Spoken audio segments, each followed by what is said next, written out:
Welcome back to part two. We're talking about spring and the baseball season. And in part one, we saw that baseball teaches us some valuable lessons about life. One, the value of teamwork. Two, in baseball, when you really think about it, size doesn't matter. Everybody is important. Here's the third lesson we can learn in baseball, and that is that you sacrifice for the sake of the team. Think about it. In baseball, baseball is a sport in which players give themselves up for the betterment of the team. There's the sacrifice bunt, when a player is trying to advance a runner over to second or third, and he lays down a bunt, knowing that he's more than likely is going to get thrown out at first base, but he sacrifices for the sake of the team. There's the sacrifice fly when there's a runner on third, and that batter, all he's trying to do is get that ball up in the air to the outfield so that he can advance that runner in, knowing he may make an out, but he's going to sacrifice for the sake of the team. They're the place when you hit behind the runner, when you hit to the opposite field, you hit over to second base trying to advance a runner to third base. One thing about baseball is it's filled with people who are sacrificing for the sake of the team. Some even take balls that hit them, get hit in the back, don't get out of the way of the ball, knowing that in sacrificing their body, they're going to be able to get on base to do that. That's an important lesson.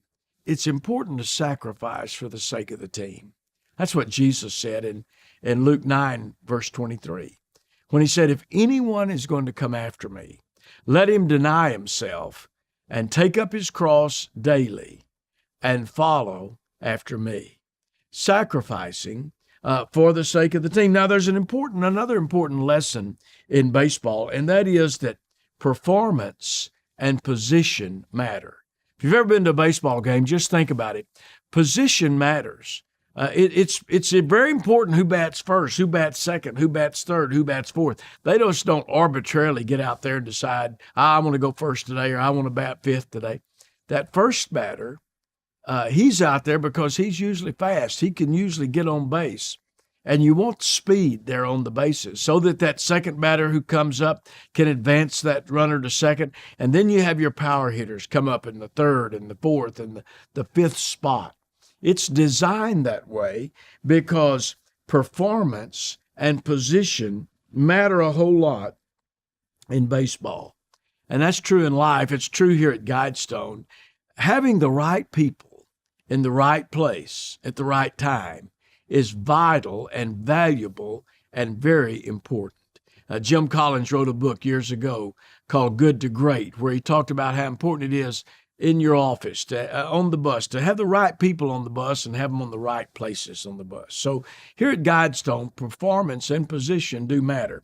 Another lesson we learn is that winners make the fewest errors. You know who wins the baseball game? Usually those who make the fewest errors.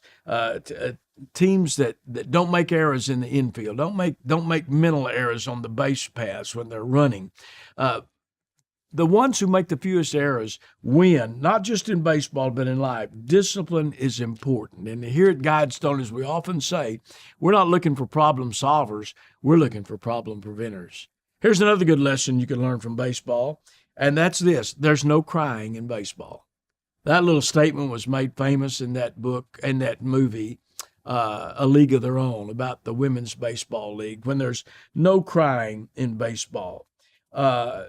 What a famous line. You see, in baseball, the umpire's the final authority. You can argue with him on a strike or a ball all you want to. You can kick dust, but you better understand that good players shake it off and they get back in there and they don't make mental mistakes.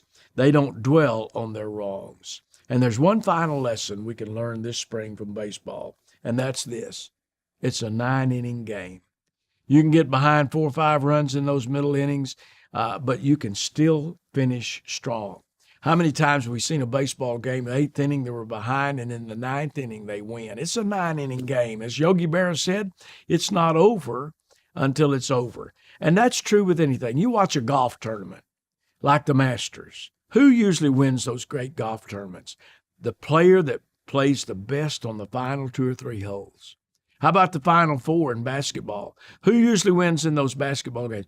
Those who finish the game, that play the last 2 minutes the hardest, are usually the ones that win those close games. And so it is in life, how important it is for all of us here at GuideStone to finish strong.